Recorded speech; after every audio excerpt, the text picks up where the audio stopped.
Hello and welcome and 360 and 4 table.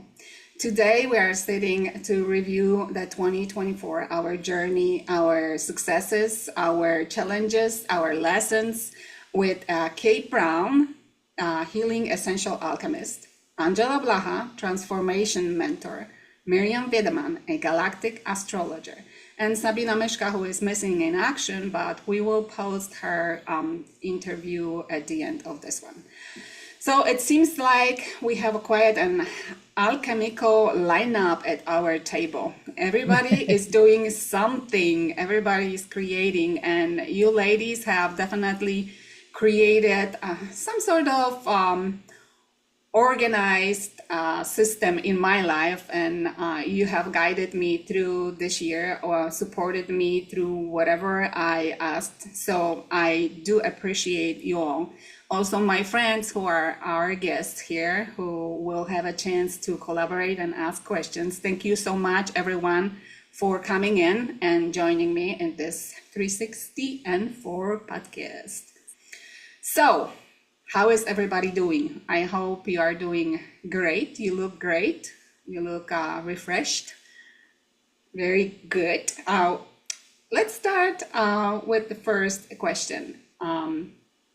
The saying, you sow what you reap, reminds us that our actions and intentions shape our outcomes.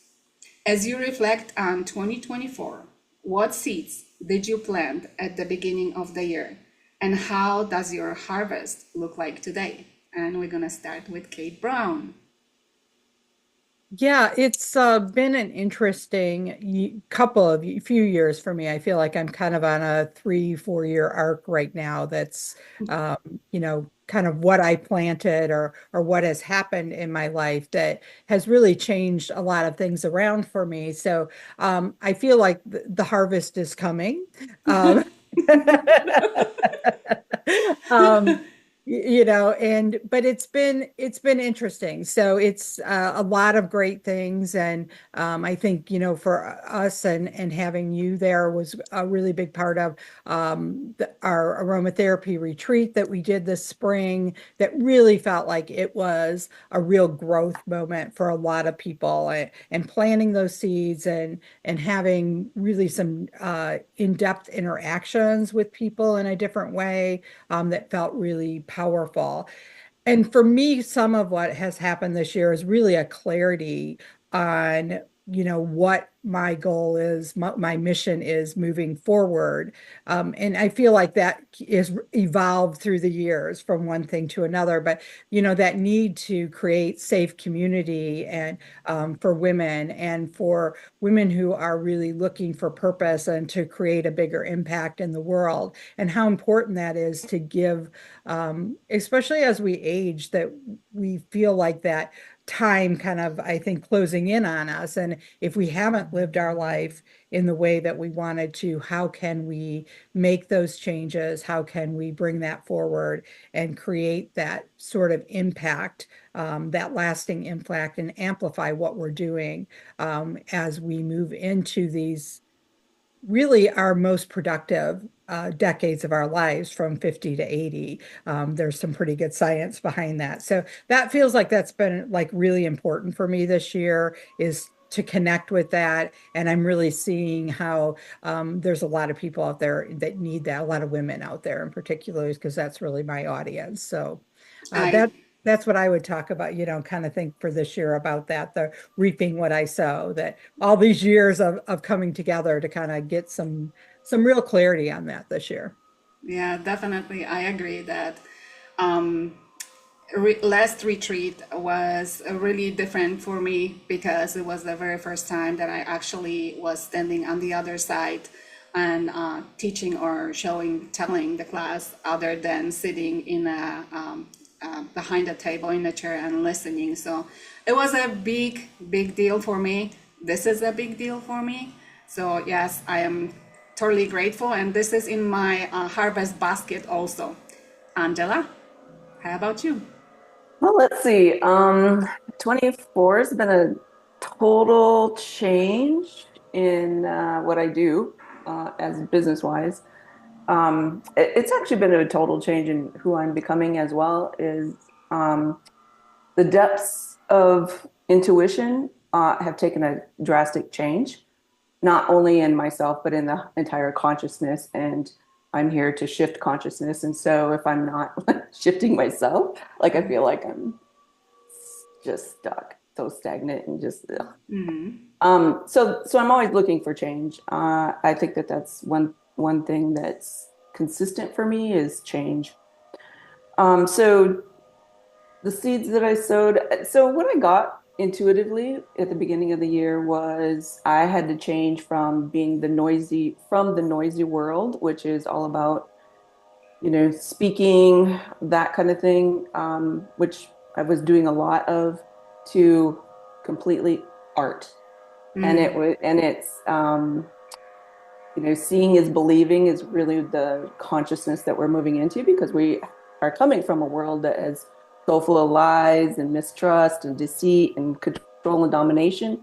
And now we're moving into, okay, who can we trust? Can we trust ourselves?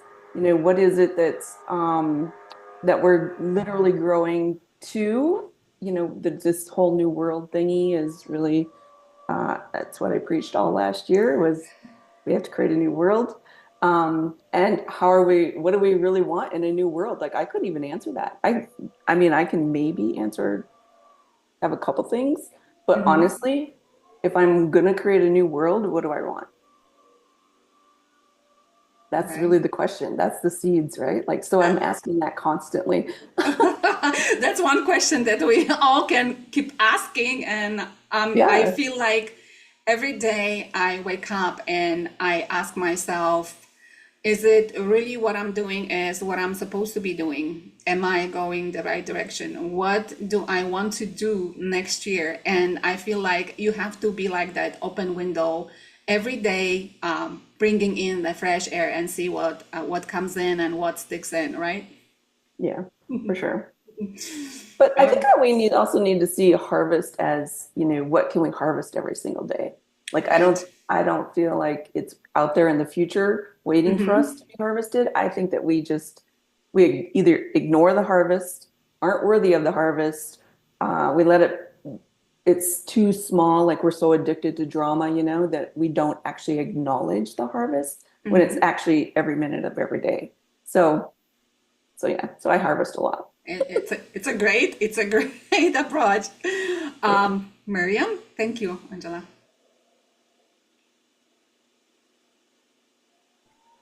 So, where do I start?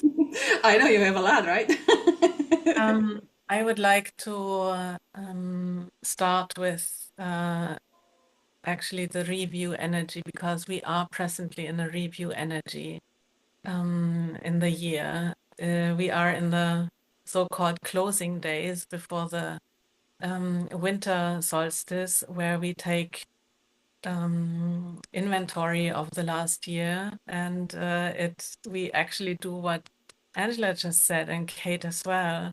We take a good look back in the last year and say goodbye to whatever does not serve us any longer. We can release a lot of energy, but we can also harvest a lot of the last year, the seeds that we have sown, and bring those into the energy of the new year that is starting from winter solstice on.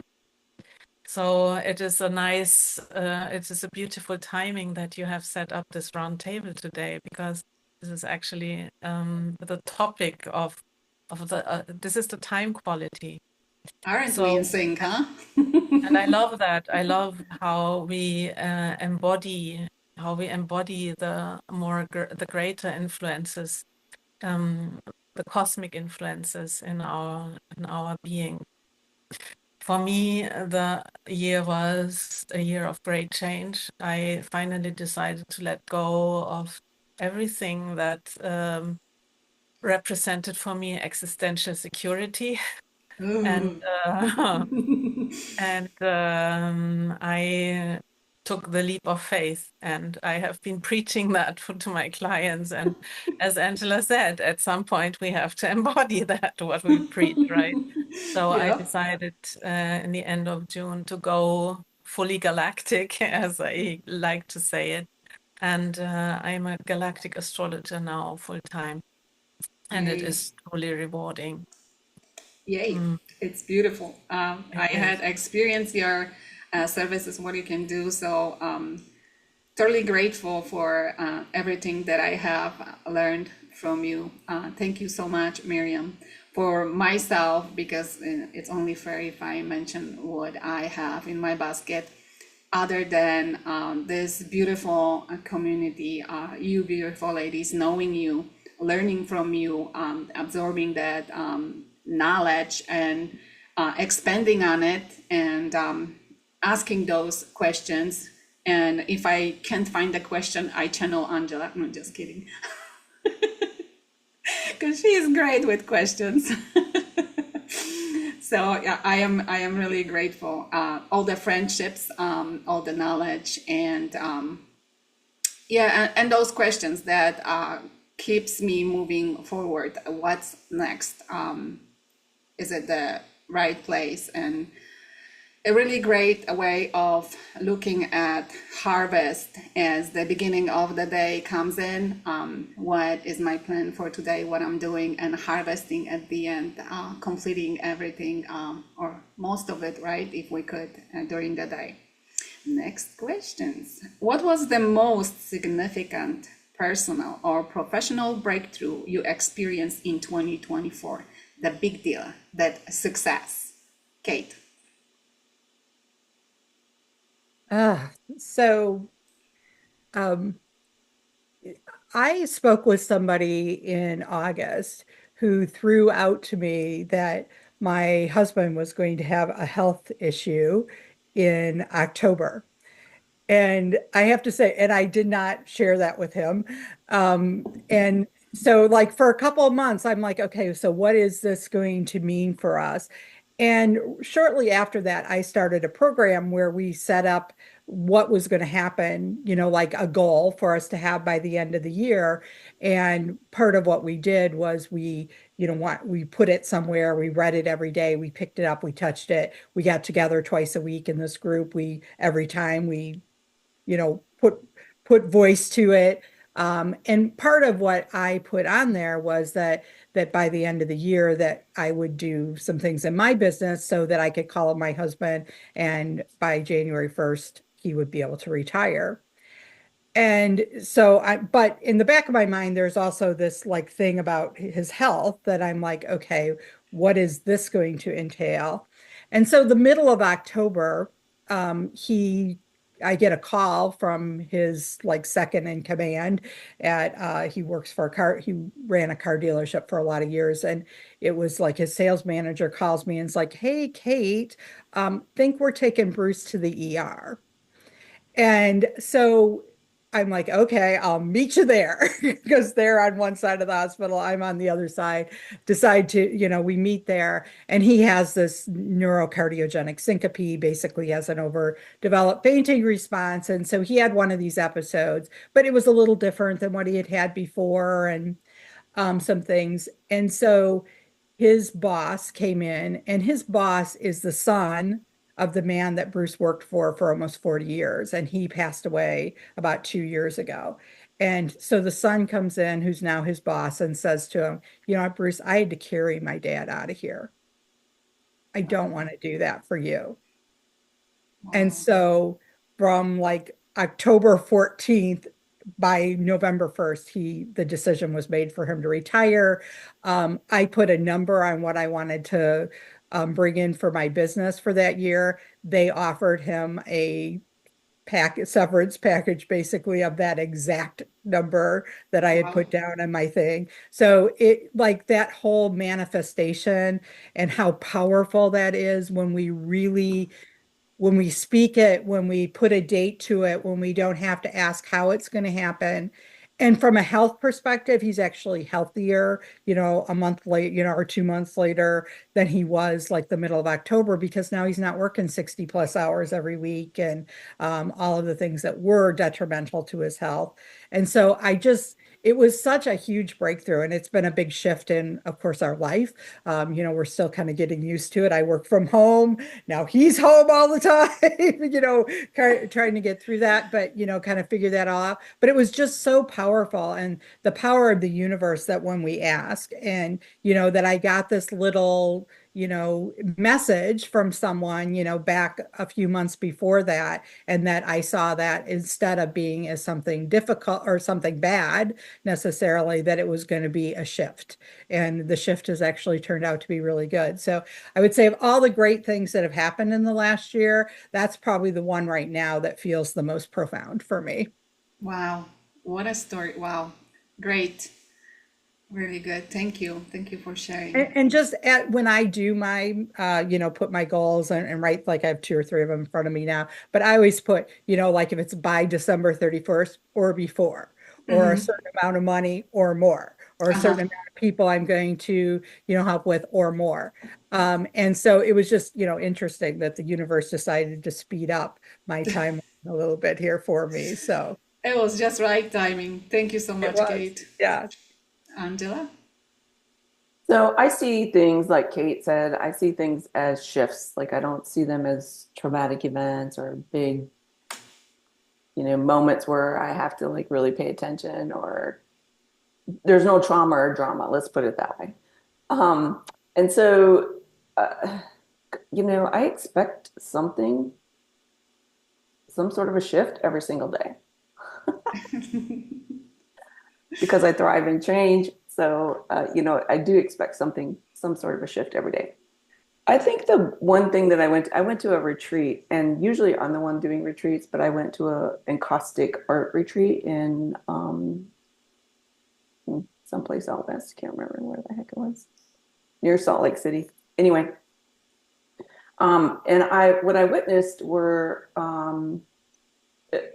how much I needed a break every now and then. Yeah. Which I don't usually take because it's just who I am. I'm a projector. So in human design, I'm a projector. And so, I'm constantly on.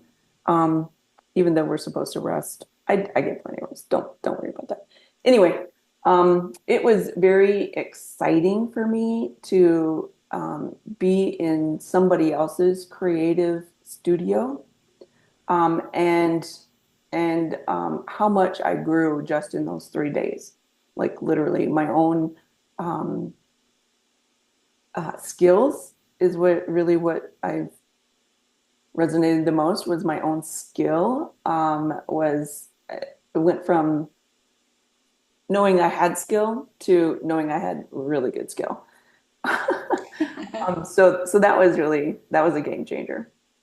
What about that art and that recognition? That's a huge. Brag about it. Yeah, it was good. Yeah, I mean, being chosen for an exhibition it's pretty fun. But I don't know. I think, here's the deal. Like I knew I was going to get chosen for that exhibition because my intuition told me to, and it told me to enter it. And so I always follow those kinds of things. So when they happen, it's like, oh yeah, that's what I expected. Oh my goodness, yeah. So that's where my intuition is like my 100% my guide. So yeah. For those of you who don't know Angela's art, I would like to invite you to check her Facebook page, and she does post her beautiful art. She has her website also, so you can buy paintings from her. Her art is really, really beautiful, and it speaks to everyone in a different way, but it does talk. That much I can tell you. That's a promise. Miriam, how about you? Well, for me as a galactic astrologer, and me also coming out as a galactic astrologer after more than 25 years of being an architect. And this was not easy.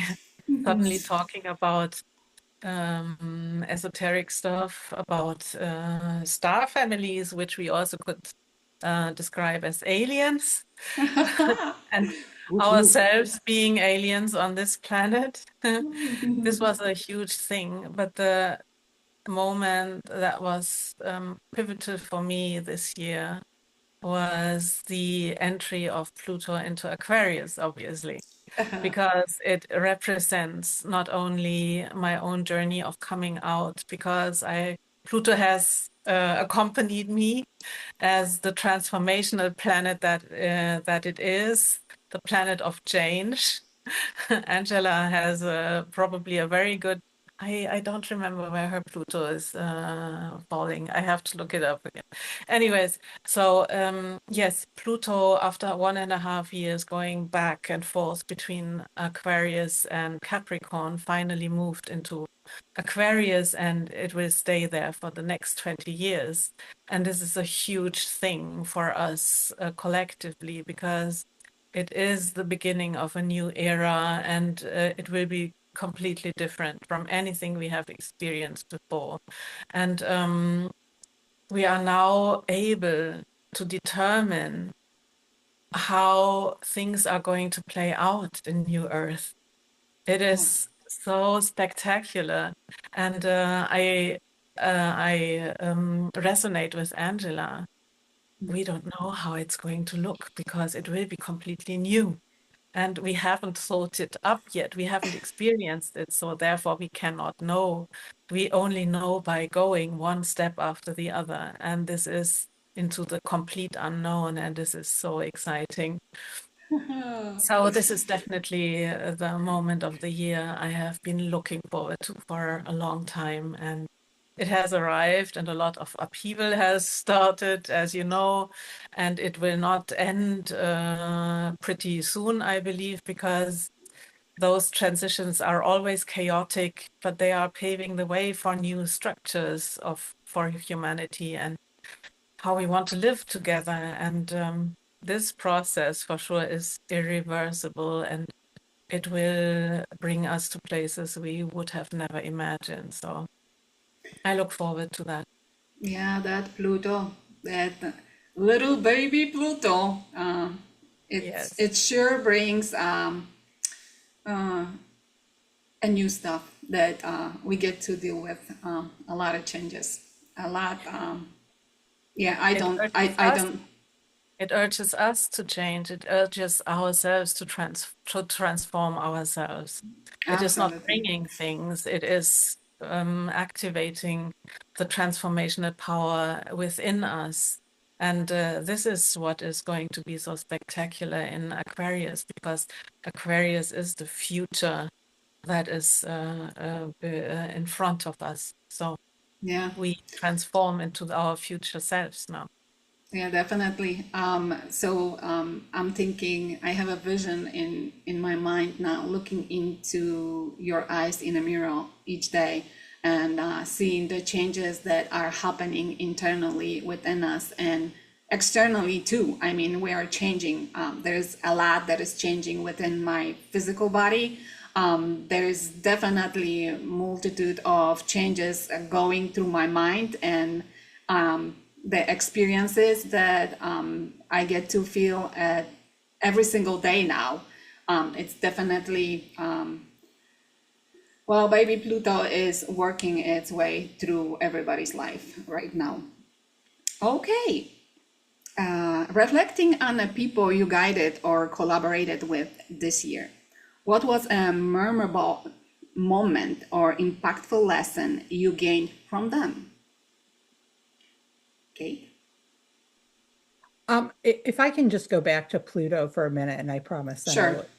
Dorota. But I love the whole Pluto thing, because I live here in a rural area of north central Illinois, and Pluto was discovered by Clyde Tombaugh, who is from Streator, Illinois, which is this little town right near me. So like we all think that Pluto is the best planet. And then, they tried not to make it a planet and all of this because it's like from our little corner of the world, it feels like we have this connection. So now that like Pluto's in charge, it feels like I just love that because it's like for 20 years we get to be in this Pluto energy. So, but since we were, young, it was always like Pluto was important because it felt like it got discovered by this farm kid that, lived by us. So, Yay, Pluto.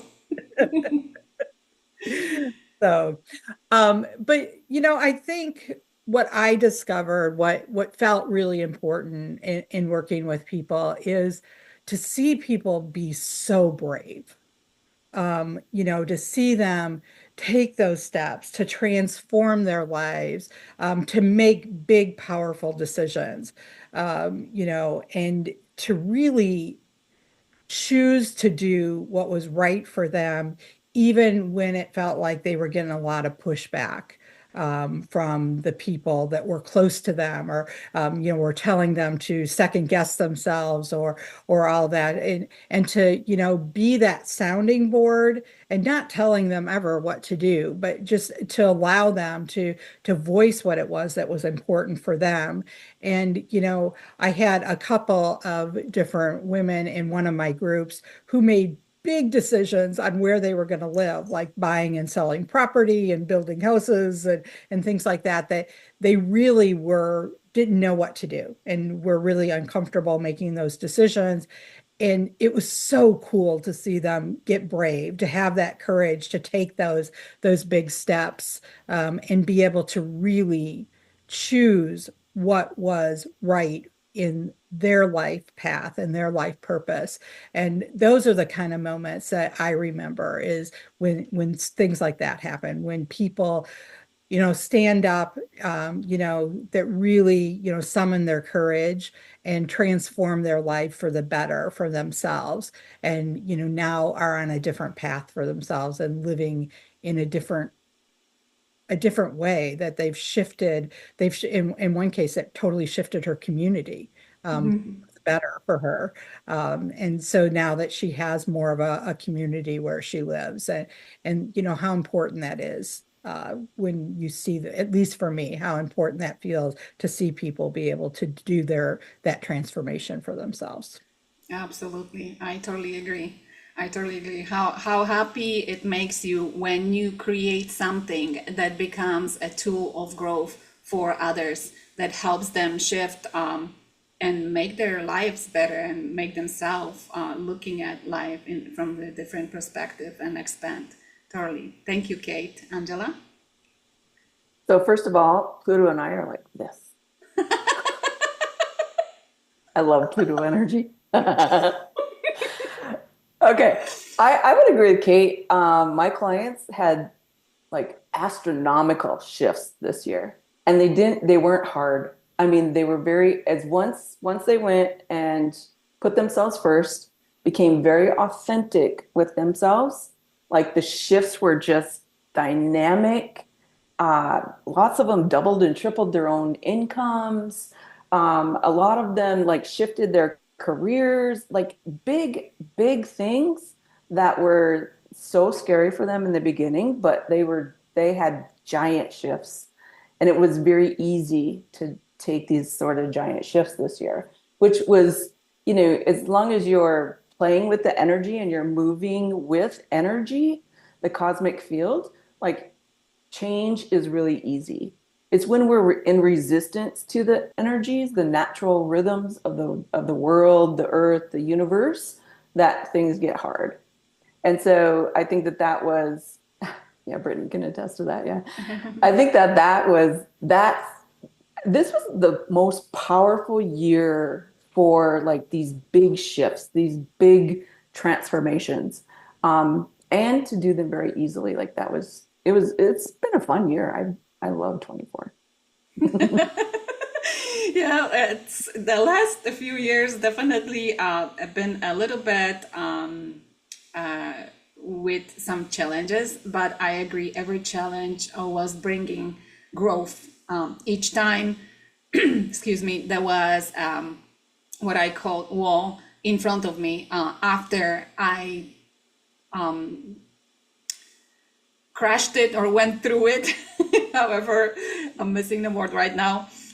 There was definitely something to win on the other side. Thank you so much, Angela. Miriam? Yes. Sorry, Go Miriam. One other thing is, it's really easy to heal ancestral wounds right now as well. And so that's another game changer when we can go in. So I do hypnosis with ancestral heart wounds. And so when we can go in and heal those wounds as well, like, again, just big, giant shifts are happening. So, yeah. Yes. Miriam? Yeah, I agree, Angela. When I think back at the beginning of my own spiritual journey, how I worked so hard over months and years to resolve something, and now it goes like this. This is unbelievable. It is the time quality, and also we all probably can agree upon the fact that time has shifted tremendously, how we perceive time and how time flies by. So I think we move into more and more to this, I don't know how to call it, the singularity where time doesn't exist any longer because it's ramping up so much. So we will be in this timeless space where we experience the quantum field more, but we are already in it. And there are many astronomical and astrological topics that I could bring up to underline this. But in galactic astrology, the breakthrough is in every session the moment where the client reconnects with their galactic history, their star families, when they understand from which star system they came to Earth. And this is such a homecoming, and this is opening up to all kinds of profound changes. Also reconnecting back to your soul history and soul journey is so profound, and there are so many downloads happening in this moment. In the moment of reconnection, it is astounding, and for me it is humbling every time. In every session I have this moment where I'm just in awe of the beauty of what unfolds here in their galactic history. And I combine galactic astrology with family constellation. So I do a lot of galactic ancestral healing as well. And it is so fast, and it is so easy, so smooth, and healing in a very, very totally loving way. I have experienced family constellation before. It was hard and heavy, and there had to be a lot of breakthroughs, and the reconnection was really, really painful sometimes. It doesn't happen that way any longer. So we are in a profound shift, and I think the facilitators and therapists and everybody who is in the healing field, we are so blessed with this time quality, because it's not us who are doing the healing, right? We know that. Yes. We're just the channels for that. But it is such a beautiful moment of where we can heal a lot of things that was not possible a couple of years or even a couple of months before. Yes, thank you. I have experienced family constellation, not galactic, but I was in one of the groups when I went back to visit my family in Poland, and I have to say that physical experience of it, it was freeing, but also a very strange and at the same time dramatic. So I'm curious what it does look like as far as galactic. Thank you so much, Miriam. Appreciate it.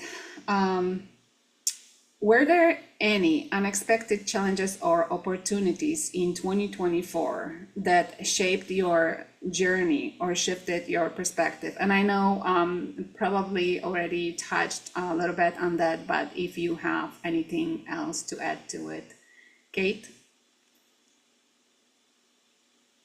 Certainly, I mean, the whole thing with Bruce retiring and all that, that was not really expected. And I've been trying for like a year or more to try to get him to at least cut back at work. So it was a good thing, but it was a bit unexpected because he really didn't feel like he was ready until kind of this whole thing happened in October. Um, yeah, I'm just, I think just, for me, the ease it is now to reframe things and to help others see that reframe is really become important and something that's coming to me with ease. And so, that I can help others. I was on a call the other night, and we did some breakout sessions where we just had, a few minutes to work with one another, to do a little healing work or, hands-on or whatever felt appropriate. And it was a new person to the group, and I'm an instructor for the program. So I, kind of allowed her to receive in this case. But, one of the things that really came through was that she just kept the words like, why is this so hard for me? Why is this so hard for me? Why is this so hard for me? And, the conversation that we had after we got done was, for her to, instead of when she feels that, why is that so hard for me, is instead to reframe that, for her to look at that in a way that says, show me the support to make this easy. Show me what I need to travel with ease forward. Show me how this works for me. And not to have to know the whys and the hows and all that, but just that it will. And when we reframe that, like a simple one that I've been working with for the last few years, which has been, really big for me, is why, instead of the why is this happening to me, is, how is this happening for me? And so look how, I think those transformational points where, things are reframed easily, things are, looking at that really and seeing what is there for us and embodying that, not only for myself, but for the people that I work with, feels like that's been a good shift and something I haven't had to like dig deep and think about to get there, that I really feel like it's become a part of me. And for me, that feels really like a great transformation in my own life and something that I can share with my clients too. Yes, thank you. I totally agree. I feel like I always had that question on the back of my head, who heals the healer? And from time to time, we do need a second set of eyes, different sort of heart next to us and hands that will help us to remind us that we hold the same power within us and we can help ourselves just to shift the perspective, change without the force, because I feel like in the past that had to be like huge force of telling yourself that I am great and wise and I have a power, to this understanding, yes, I do. And yes, I can feel that I do. So for that, it's easier for me to shift that energy. Definitely. Thank you, Kate. Angela? So I forgot what the question was because I went into some weird vortex, but I think I can figure it out. I can read it for you if you like. Okay, that'd be great. Okay, where was I? Okay. Were there any unexpected challenges or opportunities in 2024 that shaped your journey or shifted your perspective? Well, I think it was right at the beginning of 24 when I kept hearing, you have to start painting. You have to like change your whole career again. And I was like, I was kind of in resistance, not gonna lie. And I was like, God, I don't think I have the energy, I'm at retirement age. Like, do I really want to do anything else? You know, all the excuses of that I could muster up. You got But excusitis. I did for a little while. And then I kept hearing Pluto, just burn the damn thing down and start over. It's what you do. You're really good at it. Like, just do it, you know, just do it already. And so I did. So, you know, it's very, very, like I can say today that I've never been more excited and um, in alignment with my real purpose. You know, it's always been shifting consciousness. Like I've known that since I was 14 years old that I was here to shift consciousness. But this is the rewarding portion. I think I don't have to really work, and it's very easy now. All I do is go into my right brain and paint. And what I've noticed with clients is when they do purchase a piece of art, is the energy is always there. Where before, you know, in the intuitive world, you know, I would help them shift, and then there'd be coaching afterwards, or you know, something to help maintain that energy. But what I've noticed is each painting that I do has some weird vortex, and they call to souls is what they do. Um, and the energy is always there, so they're always immersed in their own energy, which is really that's that's really been a game changer for me as well. So Wow, that's beautiful. I have one of drawings, that painting that Angela did for me. It's a flower.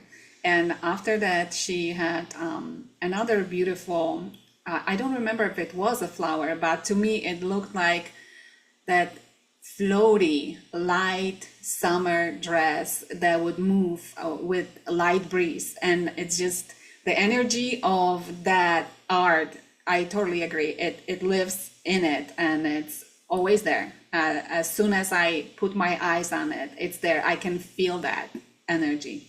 Thank you, Angela. Miriam?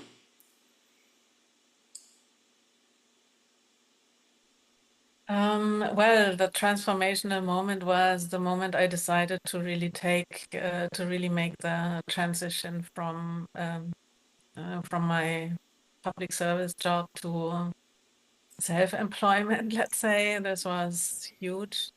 And then there was another moment in September this year where I stood on top of a pyramid. And that was in Bosnia, in Eastern Europe. And I cannot recommend you all to go there and experience it for yourself. So we climbed up to the Pyramid of the Sun, and we stood there on the top of the pyramid, and we experienced the energy beam that comes out of the pyramid from deep below, but also connects the cosmos with the no, not yeah, let's say a certain star system that is connected with the pyramids, in this case Pleiades, and the healing power of that energy when you are connected with the pyramidal force, life force, and how pyramids are completely different to anything we know. And Angela, yeah, is nodding. And how ancient and powerful these structures are, and how we don't know anything at all about them, but they work and they heal and they transform. And I am experiencing that in a way that is still amazing to me. Oh, So I have wow. a piece of the pyramid here, the top of the pyramid, and Oh, really go there and experience it yourselves. It's worth the while.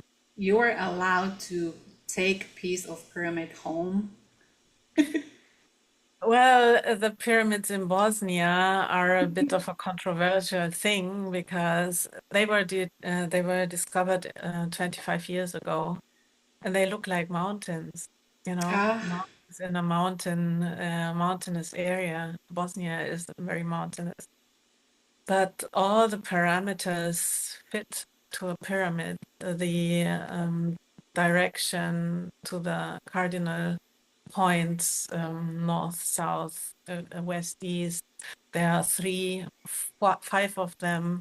They are connected via tunnels that are dug out at the moment, and the tunnels have healing properties themselves as well. I can go on and on.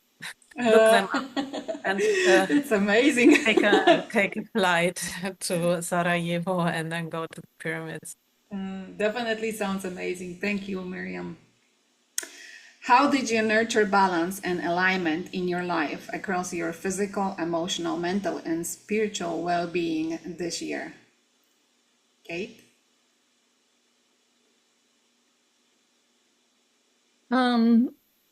Yeah, that's a good question. I mean, so I feel like just, a lot of the things that I do on a daily basis and maybe a little stronger commitment to that daily practice for myself. And, that to try to really reinforce how important it is that I have my own self-care every day. And whether that's because I only have 5 minutes to do that, or whether that is something that I take a longer period of time. But, one of the things that I work with is like to have my 5 daily missions, which is, that I create these different things on a regular basis for myself. And, that I wake up and I have an intention, and that I work with, that I ground myself in that intention on a daily basis, and that I, work with a gratitude, not just one, not just 3 things that I'm grateful for, but see the gratitude in every moment. And at the end of the day, I do 20 things that I'm grateful for every day. And I think Angela might have said this earlier, but that reflection of this is my mission in life, and what did I do to fulfill that mission today, becomes like a really important piece to take that minute to think about it. And then really, how do I deepen my relationships with the people in my life, have meaningful conversation, have meaningful relationship, to make sure that at least daily that I'm touching someone in a way that is meaningful, has a meaningful connection for them and also for myself. And I think that that's really important. And then the importance, I think, too, of, making sure that I do some form of physical activity for my body, and how important that is, and trying to have more quiet time. I really recognize this past year that I'm really bad. And I don't know, bad is the right word, but I have a lot of background noise. And why do I need to have all that background noise? Why aren't I okay in the silence? And I'm embracing that more and more in my life. Thank you. Yes, I'm finding that sometimes when we get so busy with creating stuff, we forget to take a break, and then life makes us to take a break sometimes, right? Angela? I don't really do routines. I am in complete harmony with the natural world. And so, or at least I try to be constantly in complete harmony. So I'm constantly listening. And then whatever I hear, I go and do. Like that's the way that I keep balance. There is no balance. Let's just get real. That's a whole lie that we try to feed ourselves, that says, oh, you have to have balance, but no one ever has ever been in balance. And we don't live in a balanced world. So I don't know why we want to have balance. But I am in harmony as much as, well, all the time, as if I can be. With the natural world, that's what I do. I like that harmony. Harmony fits better, resonates more than balance, because we would be. I feel like it would be nearly impossible if there is even a chance to have balance all across your entire being, because one is always working more than the other, and the other takes over when you're done with this. And depending on a situation in your life and what's going on around or internally, there is other part of us working on something. So yeah, great, Yeah, Angela. well, we live in a world of duality, right? So, Right. and in duality, there might be a aspect of balance, but how can you be in balance? Like that's never really been like that's like these are the crazy questions that I ask myself, and there's I don't, harmony is I better. love your crazy questions, Miriam. I agree with Angela. My ascendant is exactly between the zodiac signs of Libra and Scorpio. So the first part of my life, I tried to get in balance, and it didn't work. So I am embodying the Scorpio energy now, and I think this is more, this is Doable. really healthier for me. Diving deep and being in connection with myself, with the deeper aspects of myself, that gives me a lot of healing, and this is what I need. And I also think that we are transformational beings, right? So being in balance is not really the goal here. The goal is to evolve, to transform, to die and rebirth ourselves constantly. And this is what we have to do. And also as women, I believe a technique is a daily routine is not so much what we should focus on. Well, for some it is, but I believe more and more that women are completely different beings than men, and so we From need a different different planet. routine from that. So taking a bath or getting a manicure or, having a facial mask or just having a cup of tea is basically everything that we need to restore ourselves, and not Yeah. so much sitting in quietness and trying to get our mind clear and our thoughts stop. That's not Yes. possible, No, not possible. No. at least not for me. So No. yeah. Thank you very much. I feel like as soon as we stop fighting life, like right now, it feels like if I try to stay in balance, I'm fighting one part of myself.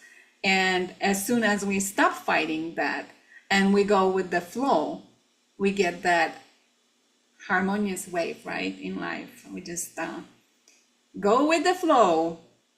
Thank you. Before I go to our next question, Angela, did you want to comment? Yeah, can I add to that? Because flow Sure. isn't always where we want to be either. Like flow is equal to balance in the natural world, and it doesn't help you grow when you're in flow. Like there's very little growth. It's like balance. There's no growth and there's no expansion. There's no inquisitiveness in flow. So just wanted to add that. Don't go with the flow then. Crash and burn, mic drop, walk out. Thanks, Angela. That's why I love Angela. She always does that. Good questioning or great comments. Before I go to next question, ladies, do you have any questions or comments to these beautiful guest speakers? Go ahead, Agnes. Unmute yourself. Oh, thanks.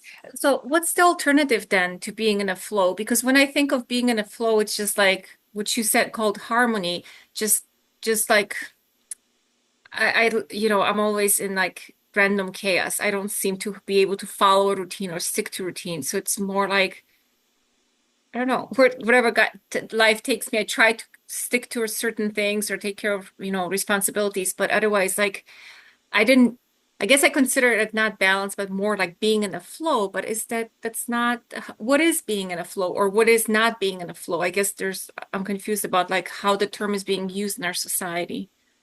If you could expand on it. Angela?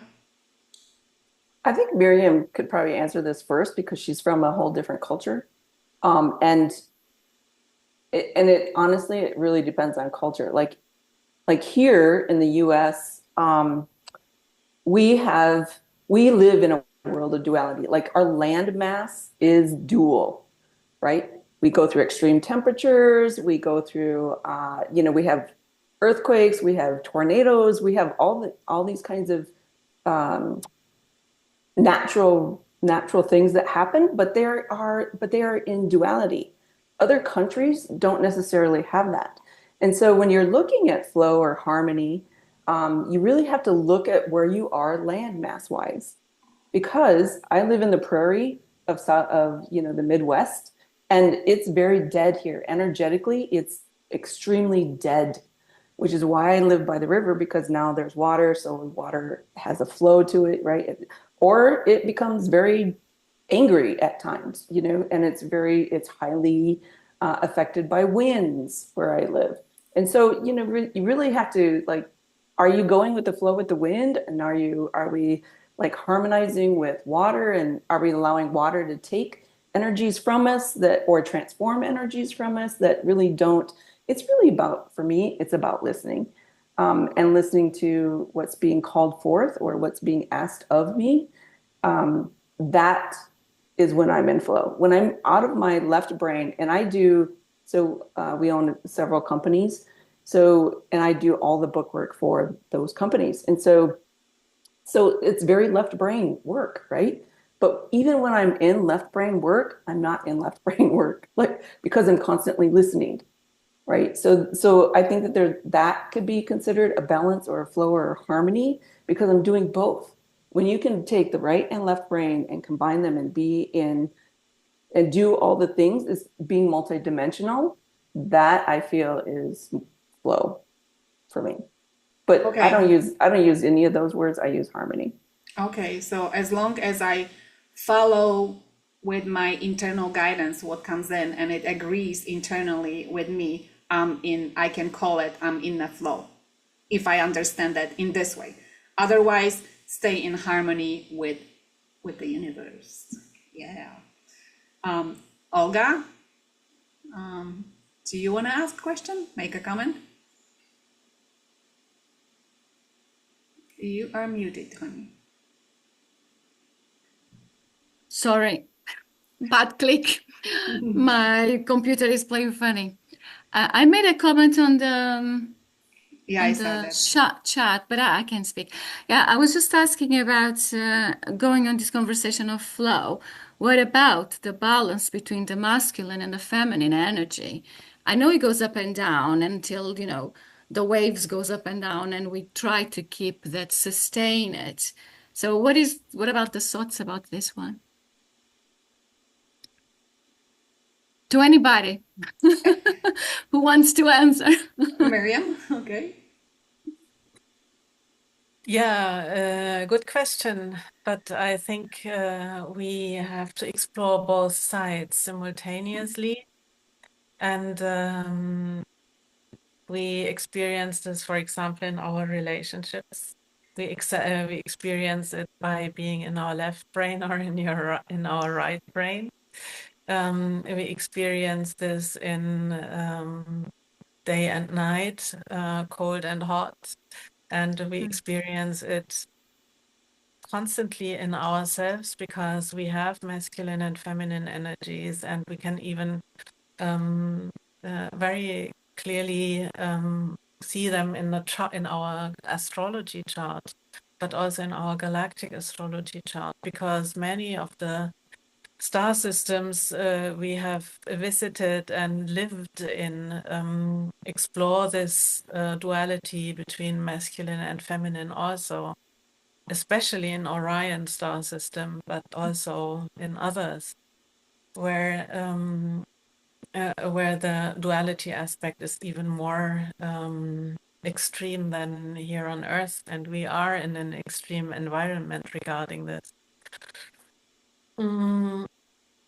We are going to have a bit of a more harmonious time next year from June on, where Pluto, Neptune, and Uranus are going to form what we call a magic triangle, or the golden triangle, for the next 2 years. So this will be a more harmonious time where we can explore masculine and feminine energies more.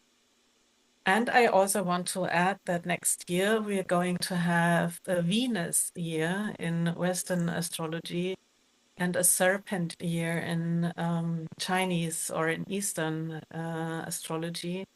So we have a lot of female or feminine influence next year. So let's see how this plays out on the masculine side.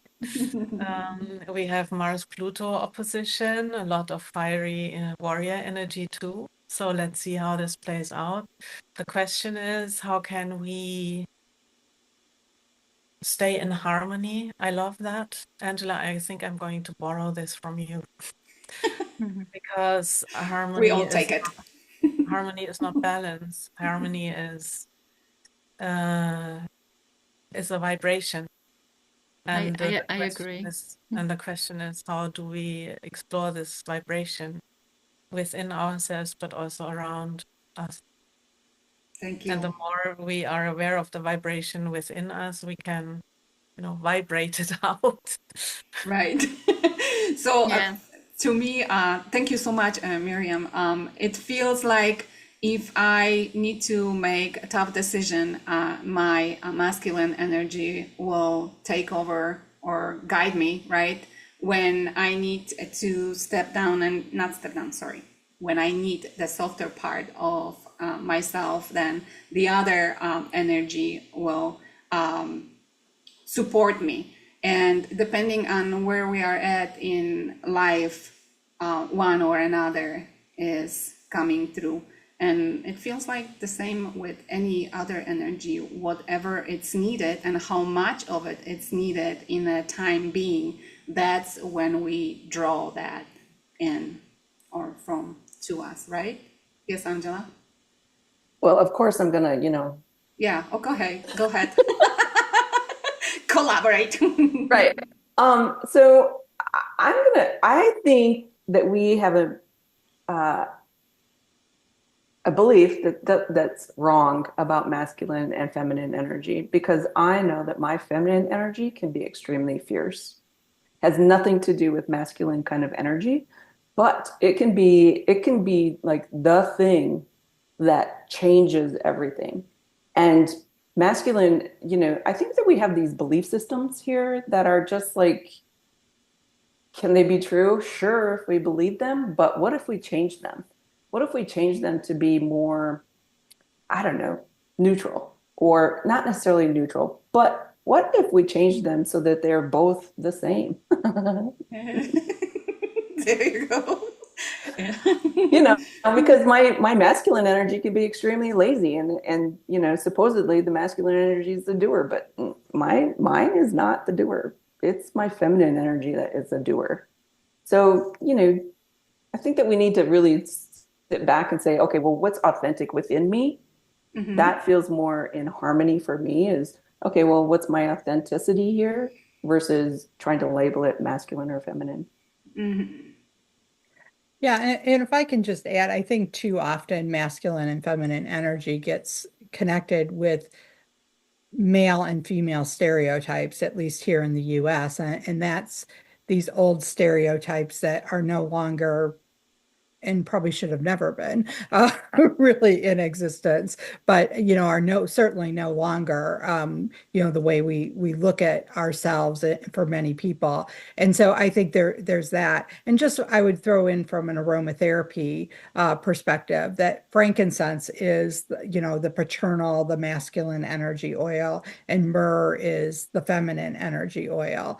And so sometimes by combining those two oils and working with those two essential oils, there's a way for us to help find that balance and find that harmony.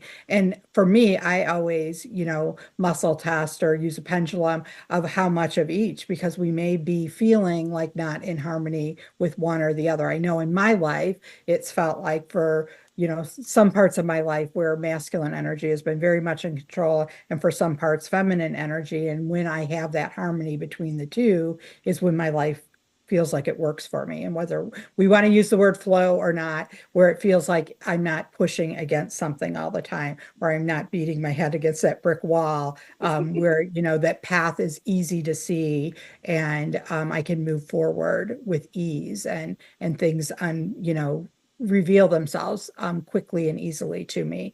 So there's that. I think that whole piece of finding that yin and yang, if we go to the traditional Chinese medicine way of looking at that. And, you know, for me as an aromatherapist, you know, working with those oils can sometimes be really powerful, you know, to work with that from that perspective, that it is going to raise the vibration and the frequency within us to the point where it's the right balance for whatever it is we need right now in our own personal situation. Yes, thank you, Kate. To me, it feels like why it's connecting so much with masculine energy with male, because masculine, it throws in my face the image of muscles, something that it's totally like strength, physical strength. And feminine, it goes to that soft and cuddly and nurturing part. And that's how it was visual for me. But I do agree that I was looking at the love itself, right? We women, we are cuddling, we are nurturing, and it associates, at least I'm talking from my perspective, it's love. But at some point in my life, I looked at it and I said, how come love is seen, or I was seeing it as something that it's weaker, that it's more feminine, when it's in actuality, it's really, really strong. It's what drives a lot of things, everything that I connect with positive. So, yep, that's my 5 cents. Anybody else? Okay, moving on to the next. If you were to create a piece of art that reflects your journey through 2024, what form would it take? What story or emotion would it convey? Kate? You can blend it, Kate. You can blend it. You just blend it. Yes. And so that's an interesting question for me, because I'm not someone who enjoys sitting down and coloring or creating art or those sort of things. Like, that feels not like in my wheelhouse, and it doesn't give me, you know, sometimes I will color simply to get out of my left brain, you know, to do something like that. But it's not something that fills me in that same way. So creating a piece of art feels somewhat like, oh, what does that, you know, for me to have to think about that. But what came to mind as you said that was really like to think about, you know, kind of that winding path that goes through and with nature all around it. You know, to think about those big, beautiful trees and, you know, lavender and flowers and everything being fragrant, and, you know, really feeling grounded, you know, that groundedness that it would convey, and feeling like I'm in my vortex of, you know, not being pulled out of where I'm supposed to be in order to live my life with the divine purpose that I was given. So even though the road looks windy, I think just that natural piece and that visual of, you know, seeing what that feels like and smells like, and all my senses being, you know, turned on by that. That's beautiful. But your field of expertise is essential oil. So if the blend was your art, what would you put in your blend? If the blend was my art, yeah. Oh gosh, and I come up with such crazy things sometimes. It's hard to say exactly what that would be, but you know, the one I've been working with a lot here recently has been copaiba, blue spruce, and basil. And I feel like for me, that's because, copaiba is an amplifier and blue spruce makes the connections in our brain, especially the intuitive connections in our brain, be more alive and more available to us. And basil helps us make great decisions. And so I feel like, that would be a great blend as my own art, to take a look at what I might create from, putting something like that together. Sounds great. Thank you. Thank you. Beautiful. I gotta try that. Angela? Well, mine would be immersive, and it would be something that would look like a meow wolf. If anybody's ever been to a meow wolf here in the States, they're phenomenal. Crazy and weird things. It would evoke a sense of curiosity, extreme curiosity, probably, but also the pleasures of the world. And it would be both physical and non-physical. So, and it would be constantly changing. So there you go. Oh my God! I see in my mind's head moving, living picture, living art. Yeah, it'd be totally living. Yeah. Thank you, Angela. Great. Miriam, what's in the stars? New galaxy. Can you repeat the question, please? If you were to create a piece of art that reflects your journey through 2024, what form would it take and what story or emotions would it convey? Well, I would probably build a spaceship finally. Take us on a, how do you call it? Fun ride? No, joy ride? How do you call it? Joy, right? A lot of joy going on, yes. On the galaxy. Thank you. Joy ride in a spaceship. Well, maybe if you can build it like fast, maybe you can at least draw it so we can dream about it. Looking ahead to 2025, what wisdom or key takeaway from 2024 would you like to carry forward into a new year? Kate? That's interesting. For me, I really think one of the things that I'm looking at is, how can I incorporate the 7 stages of alchemy more into the work that I do and how I work with people and with my aromatherapy and everything that I'm doing. So I feel like that's going to be a big part of what I'm doing. I don't know that that's a real,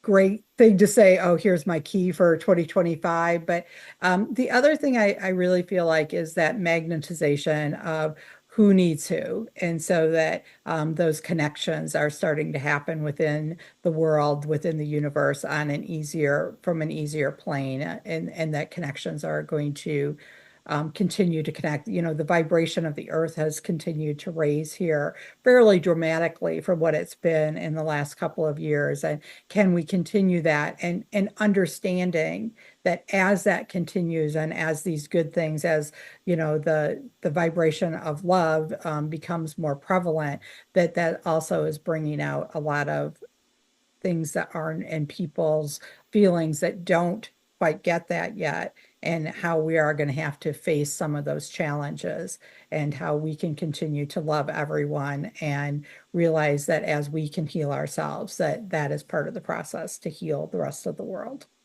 Beautiful. Thank you so much. And talking about the alchemy, I do remember after a session with Miriam, I mentioned that I had that vision of alchemists coming down from the universe, and that was showing so much, the energy was showing so much in everything and everywhere in everyone, that it's incredible.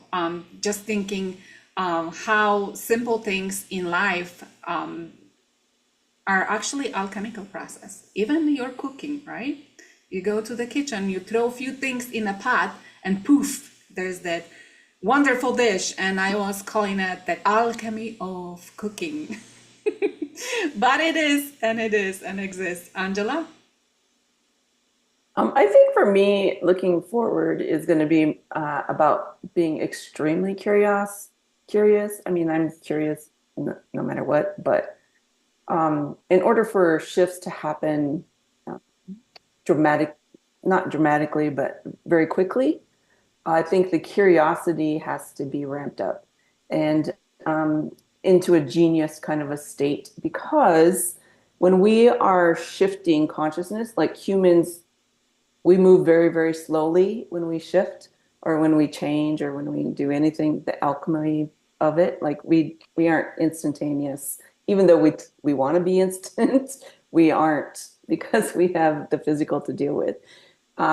But I think that there are ways coming in energetically that will help us to shift very, very rapidly, as we've seen in 24, but it's going to be even more dramatic in 25, just because there's going to be a lot of things that are going to change in 25. It's not all going to be very harmonious. Um, and but they don't have to be drama based, like trauma based. Like we don't have to infuse them into our cellular structure. We can move through them very, very quickly. And for me, like that's a goal for shifting because in the past of humans, like anytime that there's been a major shift, like they embed it into their cells, like they imprint it, and then it carries on generationally. And we don't have to do that any longer, thanks to the galactic energies that we have that are available, and Pluto that says, let's just destroy that and create something new. So that's curious. How do we do it? I'm on your train, Angela. I don't want to suffer no more. No, that's an old paradigm. That's an old thing, yes. Miriam? Well, we You have, take your charts. You take your charts to the next year and you build them up and you make them more beautiful and more full, right? yes, exactly. No, I want you to remember 3 dates for the first couple of months of the year, which is 12th January, where our collective lunar nodes, our karmic axis will shift into Pisces, and where our transition to peace and decentralization will start, and it will not be easy, as Angela said. Then we have Neptune moving into what I call in German the cosmic gap, which is at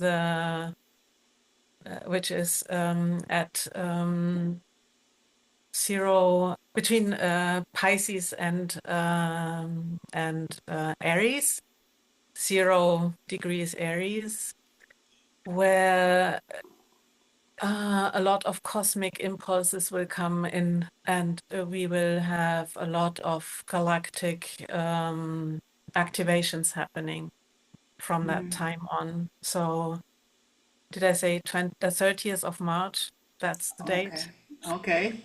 Shortly after that, Saturn will go in that same spot, and Saturn is kind of the materialization of what Neptune represents. Neptune is our dreams, our intuitions, our higher consciousness, also the higher dimensions, and Saturn will bring it down to Earth. And let's see how this manifests. And then I have already talked about Pluto, Uranus, and Neptune with their cosmic dance and the significant pattern they are going to form for the next 2 years, and the golden trine, and this will lead to a lot of global upheaval, but also the creation of a new world. And the first moment where we will experience this golden triangle is 29th of August. So you have 3 dates to remember. Those who have been following me, I have been bombarding you with dates regarding Pluto. I have found new topics. And another topic that I'm really trying to explore is to question a lot of the spiritual beliefs we hold and how we can look beyond that, and how we can really find new answers to old questions. Yes. March 13th, right? You said? 30th.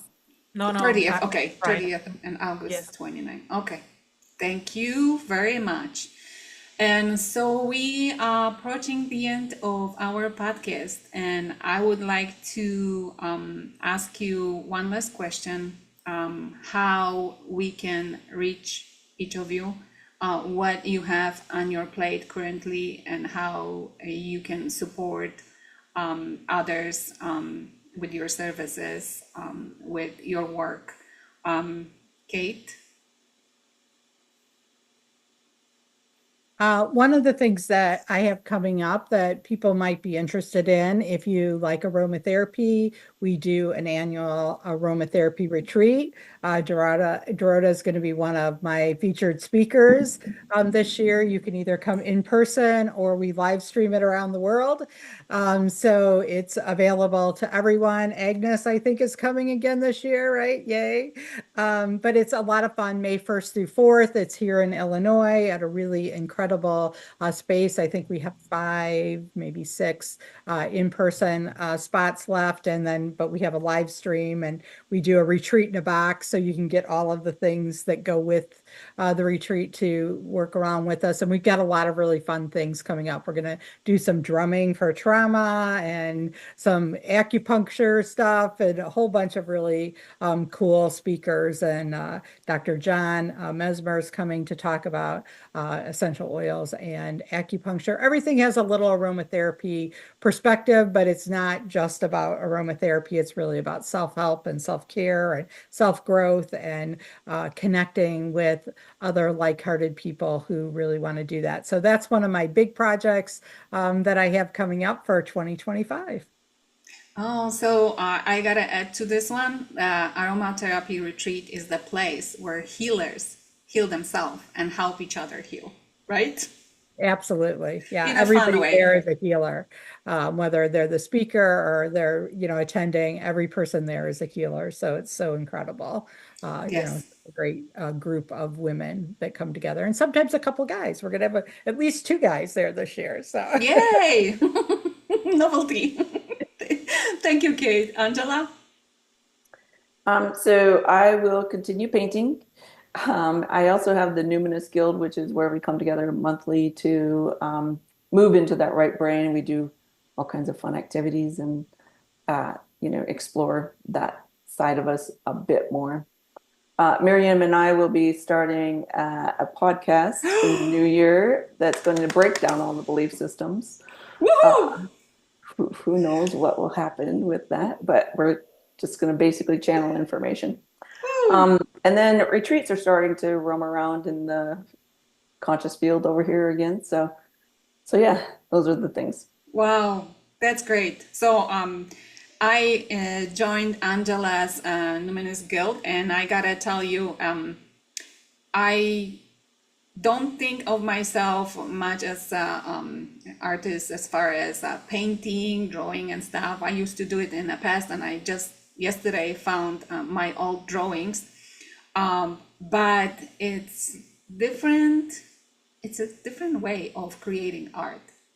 It's the harmony of what comes in, what shows up in your life, and you just put it there. Just put it on your canvas. Just add to the thing. And I'm guessing at the end of this, we're gonna see what sort of thing we have created. But it's a fun way of exploring that unknown part of yourself. Maybe you don't know you are an artist, and you won't know until you actually try. So I encourage you to try, because you never know. You may become something more powerful, more beautiful than you are today, and you for sure will be with whatever you are doing. But it's a fun way. Miriam? I just want to add that everybody is an artist, and we all have Venus in our birth chart. We all have 5th house in our birth chart. And it depends on where Venus falls, what kind of zodiac energy you have in your fifth house.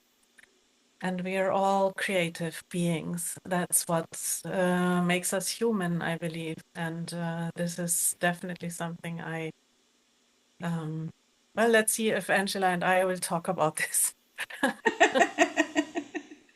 So you can find me on my website, miriam-wiedemann.de.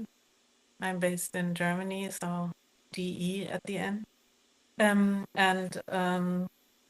at the moment, the veils between dimensions become thinner, as you know, and we step into the time where we can forecast what's happening in the next year. We all can do that, and I am hosting a 12-day online retreat between 25th of December and 6th of January.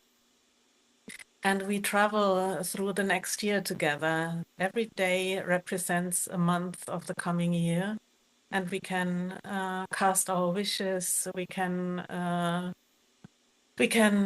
channel the information that is pertinent to us for the coming year. And I will have activations and meditations daily, and we meet for 4 live sessions where I will talk more about the energies of the next year in a collective way, and we can certainly have a personal look at what's up for each of the participants as well. So you're more than invited to join this. It is life-changing. I have practiced that for many, many years. And so many things that I wouldn't have thought possible when I cast my wishes and when I prepared for the next year actually came true. And it is a very, very powerful tool to have at hand. So more Thank than you. welcome, everybody. Thank you. I have joined one of those beautiful 12 days, I believe it was 12 days. And it was a totally different experience from anything. It's just something that is very worth trying. Thank you so much, everyone. The links to find Angela and Miriam, Kate, and Sabina will be posted along with this recording. So if you are wishing to connect with them, that's a good space to find. And my hope for this was for you to get inspired, for you to find hopefully a mentor or new tribe, and more ways of exploring the thing in our heads and the things in our emotions or the things in our physical bodies that are going on. That spirit of yours, make it wonder, make it curious, like Angela says, ask a lot of questions, look at the stars and smell some roses on the way, or at least whatever grows around, right, in the nature. I wish you all the best at the end of this year, and keep the door and window open for new things coming up in 2025. Thank you so much. And until next, be the change and create the world that you want to live in.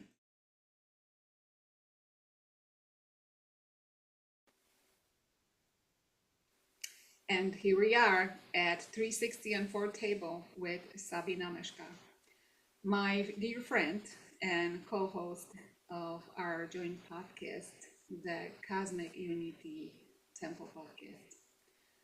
Sabinka, we are recording this a little bit ahead of everyone because you are busy on 12/12, and whatever you're doing, I hope it's going to be a magical day. My heart is always with you. I love having you, and I love doing what we are doing together. So at the beginning of 2024, I interviewed you, and we were talking about where you are at and what you are doing and how you show up in life and for others in a service that you're providing. Now, looking back at that day and today, Did you have any goals? I know we talked about it a little bit, but maybe we can remind ourselves. What goals did you have, if you had any goals for that year, for this year? Have you achieved your goals? If not, then what took you off the track and what has changed? Long question, but we can always repeat it. Hi, Dorotka. I just want to say the same to you. I love our energy. I love what we're creating, and that was one of the goals, and we're doing it. So that's amazing. Thank you for being a part in my life. It's good. We're flowing. I love it. Interesting journey, right? Yes. And then going to the question, that's a good question. I think I have to say, I'm going to say, used to be a person of plans. And obviously, I had a lot of plans. And I had a lot of plans. I had a lot of goals. I had everything scheduled out. And I got to say, I did meet those goals. But what I took out of it is it was too much. Too many goals, too much on your plate. Too many goals. Although, it brings you a satisfaction, I don't regret it in any way. I just think I can do it in a different way. Because I think I think just doing those goals and even accomplishing all of it wasn't fulfilling on some level because I had an expectation. Okay.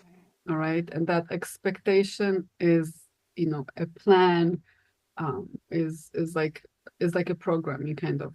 And I asked you, can we do this recording today? Because I just feel like there's just so much coming through right now. And I'm in a moment of my life where I don't think planning anything or having any structure of how I'm supposed to do things is working for me anymore for some reason. So what do you do then if you don't plan? Open the door, let it in. Right. Today I'm just realizing it so strongly. Today is a full moon, by the way. I love it. Happy full moon. But happy full moon, people. But Spirit has showed me so many times that sometimes we get to places that we had no idea we're gonna get to, and that align with our hearts. And I realized that if we have a plan, sometimes we're trying to get to a place that doesn't have that path to get there. I'm not going to say it's not the place. I'm going to say there may be a different path to getting there. And I realized, I want to have that in my heart, that universe knows what I want. Universe trust, and I want to trust into the universe. So this year, I'm giving that, freedom. I want to have that freedom, and I just want to flow with things. Because when I do have an expectation and then something goes differently, I don't get enough done, I get sick or my kid gets sick and just think, right, things, then all this emotion of, self-blame, lack of worth, whatever comes in. And that's, again, going back to the planning. And that's the old way of us doing things. It's that old energy of resistance. And I really don't want to feel that anymore. I want, like you said, I want to be open. I want things to come to me freely. And then when I do have a plan and I stay busy, I believe that I keep those doorways closed on some level and I'm not noticing things. But that's just my experience. So I hope that answers your question. Yes. So you covered a little bit more, but I wanted to ask you now, what is that big thing that happened in 2024? Can you pinpoint, or can you find in your memory for this year, what was that moment in your life in this 2024 when you said, okay, this is not working for me anymore? I need to let go. I need to surrender. Right. Sorry, can you use that again? When is the moment? Yeah, I think I started thinking. What was there a moment? Was there a moment? Or I think there were a couple of moments, and they kind of come together. Today, I feel like there's like a summary to all of those moments, because of different situations. And, like, we have people in our lives who tell us, oh, why don't you do this and do this? And at this moment, I just feel like it's guidance. It's all about the guidance. That's what, that's what we do. You have your own practice. I have my own practice. We are doing this to get to a place where we have guidance. And that guidance comes from the heart, above, whatever we want to call it. But this is what I want to be. I want to just be guidance, be guided, and not really have a plan. Although I'm not thinking about what I want to do. Of course, I think about what I want to do, and I am in the now, and I'm doing the things. It's kind of like another realization that I wanted to add here is we were talking about the elements, right? Yeah. So I realized today with us talking about it, and then we were talking with Miriam, I realized that our path, our journey is like working with those elements, because sometimes you're like like the wind, you just, the energy comes and you're going. Sometimes the earth, it kind of feels more stagnant. It's like there's more patience. You got to sit on it. You got to think about it. And then sometimes it's just, you feel it so strongly and you're flowing with it, like with the water, and Really then like a you're fire getting burned so through the excited. Yes, let's do it. And you get that. And I think all of those things make so much sense. And, and it's just, it's a constant, but at the same time, it flows differently. So I think I'm learning how to flow with that and be okay with that. Sometimes Sometimes, your elements. right. Sometimes it's like, woohoo, let's go, like for the last few days. And sometimes it's just like, oh my God, it's not moving. And then, but there's always a positive in there. So just finding that positive and creating the positive. Learning, right? Yeah. Just, just allowing that freedom, not beating ourselves up for anything that's happening. It's just, we're moving. We're always moving, regardless if it's slower or faster or, Internal transformation. Mm-hmm. Always, always Mm-hmm. growing, right?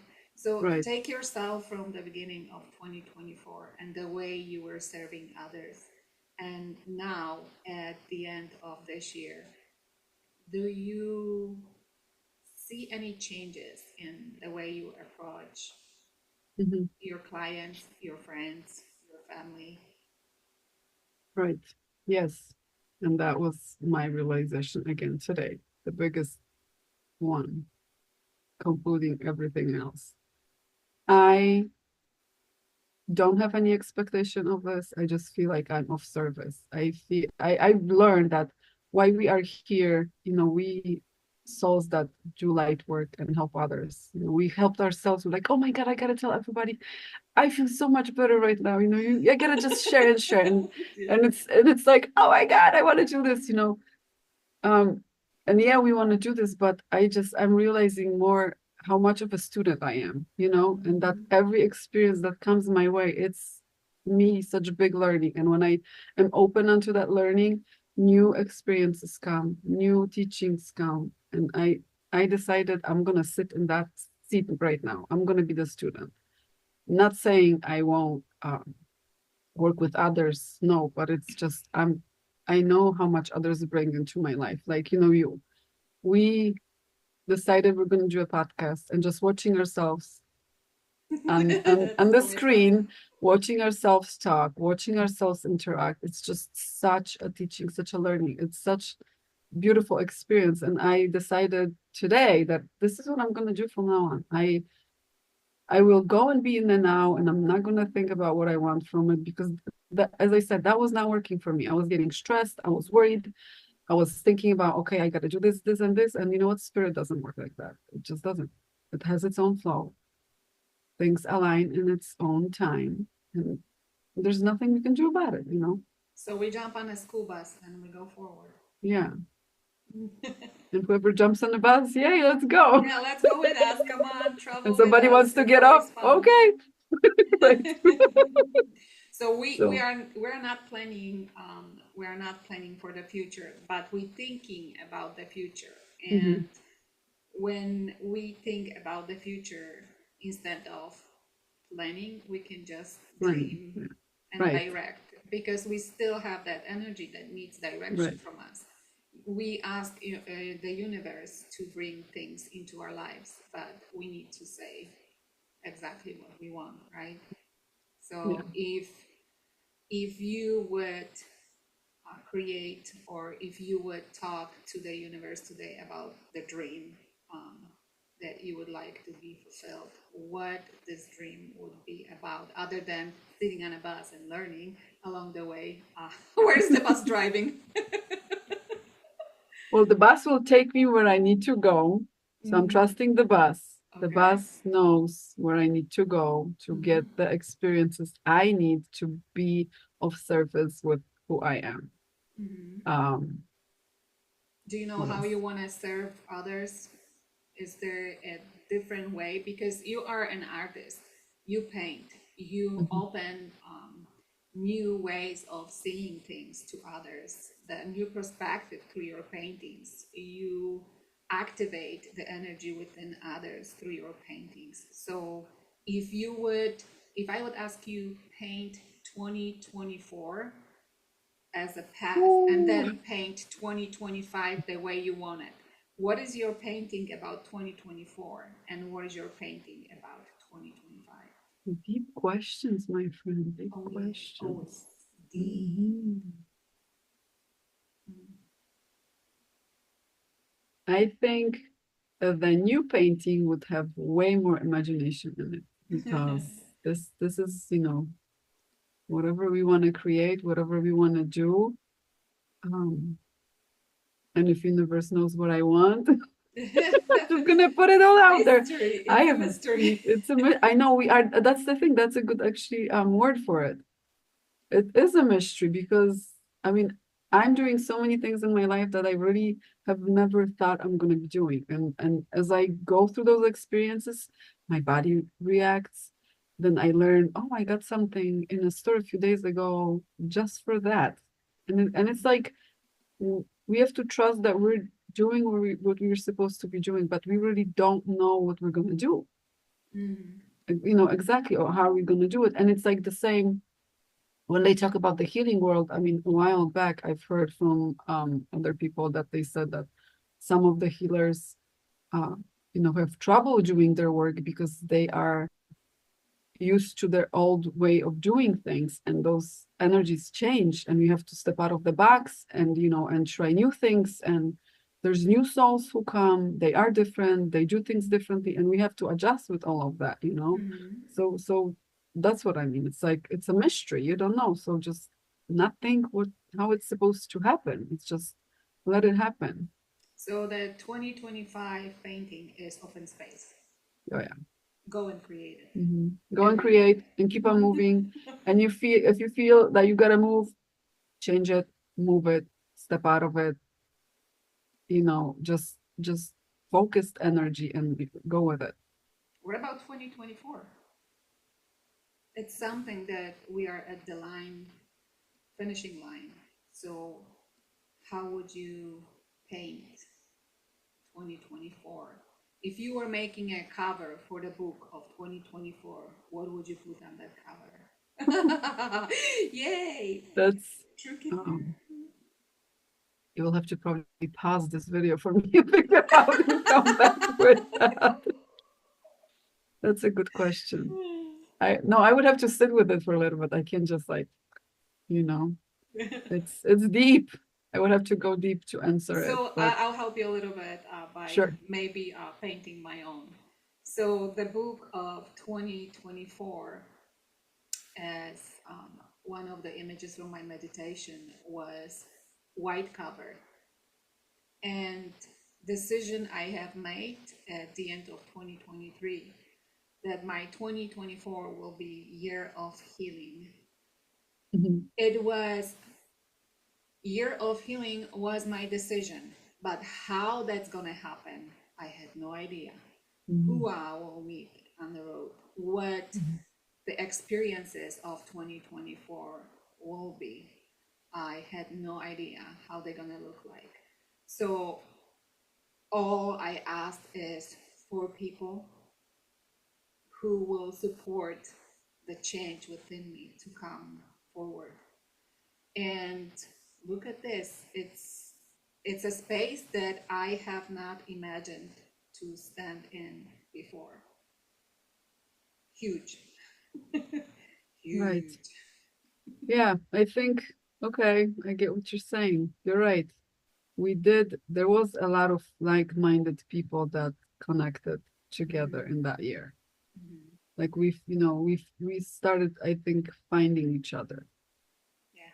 Yeah. Gathering of starseeds, if you want to believe in that. We do, Mhm. right? Yeah, we are. Let's get around the bonfire, Mhm. right?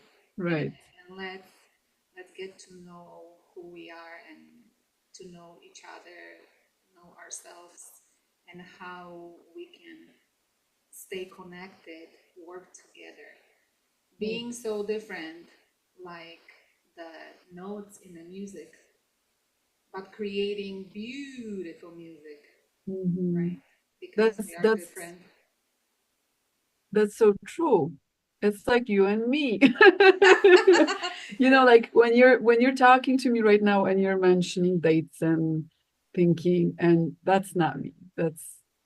I process that in a different way. So I get, this is our difference. Like you are, I can't, but it's so beautiful it's such a big picture. It's not, we don't look at it, oh, she doesn't get me, or she thinks I'm wrong. No, we see the beauty within us, and we see how different we are, and how it's just amazing. It's stepping out of that box of being separated and wanting everybody to be just like us, really.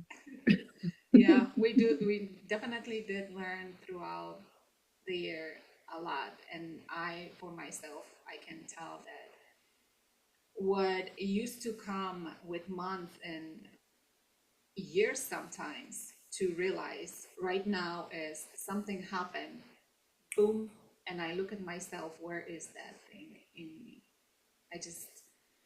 I became a mirror reader. I And it's read, a comfortable space now, right? It's not, it's it's much more getting comfortable. really, really much more comfortable, where at the beginning was like hitting me in the forehead. And the first thing, as I learned yesterday, I am mostly fire element. I would react first, which was like, boom, zoom forward, and I got your neck. And then, oh, sorry, this is why I squeezed your neck. And I'm back to, okay, before I squeeze your neck, I'm looking at myself. And then there's no need for squeezing anymore. Because I know what it is. And I think that's the biggest learning for me. Yeah. So if you you don't want to paint, but would you use any color to describe 2024? Purple. Purple. Big transformation. That's what purple is for you. Mhm. Big transformation. Transmuting, transformation, yeah. Shifting, changing. Yeah. And 2025, I'm finding that even tomorrow, because there is events happening outside of myself, I can say, okay, I may do this tomorrow, but there is really, I'm not planning and drawing things in my mind for tomorrow, for the future. I'm just doing, okay, in here, in this moment, I want to create this.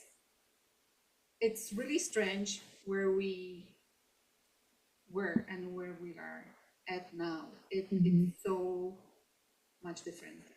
Would you agree? It's different, right? But it's at the same time, you're allowing naturally that energy to flow through you, and you're working with it. Like, when I told you today, I'm just like, I'm feeling this. Let's, if you want to talk, let's talk. And you said, yeah, let's use this energy.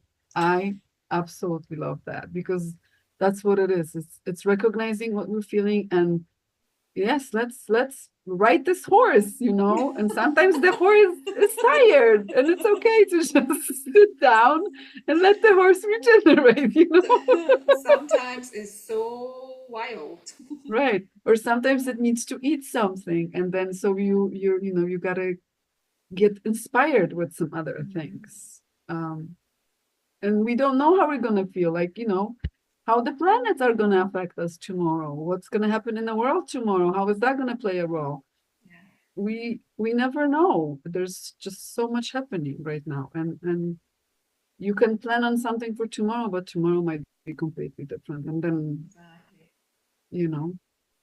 So, because we don't have audience at the moment, but I'm thinking maybe we could at least stop and say or give the advice to anyone who will be listening to this podcast. What would be your advice? And I'm thinking, I already know what you're going to say, but I'm going to let you say it. Reading you, I'm watching you. I'm watching you energetically. The thing that I will say is recognize the resistance. When you're on your path, recognize if it's coming from within or if it's on the outside of you. If it's coming from within, break through it. Because we're talking about the flow. And, you know, I said, I don't know how tomorrow's going to be, but if that's coming from within you, then you got to work through it because you're blocking something. But if you're trying to accomplish something and you're receiving a block from the outside, maybe this is not the way how you should do it. This is what I learned. If it's coming from within me, I'm gonna work through it. I'm gonna push as much as I can push because I wanna deprogram myself. And then if it's on the outside, it's like, okay, spirit, my angels, the universe is kind of telling me, this is maybe not the best way. So we just allow that Show to me happen. the way, right? Show me the way, Show right? me the way. If I don't know where I'm going or am I going the right direction, just show me the. At the end of the year, here we are, ready to bloom or blooming already, with ideas, with the energy to start a new year, a new every day, practically, right? Waking up every day and what am I going to do today? What will this day bring for me? What amazing stuff can happen today? What else can happen today? Yeah. What else can I do? You know, What else can I exactly. do? Yes. And you know, being positive, because many times in the morning, early in the morning, we talked about this before, I will lay in bed and it does not feel comfortable. And that's my resistance. And I don't really know always where it's coming from, but there is something, you know, and then try to shift my thinking and exactly what you're talking about. What am I going to do today? What am I going to create today? There's just so many possibilities, you know, of doing that. And that's how I start my day. You know, maybe I'm feeling the collective. I mean, there's so much. It's pretty interesting. But Yeah. we feel that. That's another thing that we talked about. We feel those things. Sometimes we are not aware of what is exactly that we are feeling. But I observed that as soon as I looked away from myself and out to the world, it sort of reflects what's going on in me, right? It does. It's everybody is doing 360 or round table this year. We are coming to the table and we are discussing things. We are sharing knowledge. Let's see what that 2025 brings. Let's see what it's gonna bring for you and me in our podcast, where we're gonna go. And in our personal life, you taking this time and creating this beautiful summary of 2024. See you. I love you too. Thank you so much as well.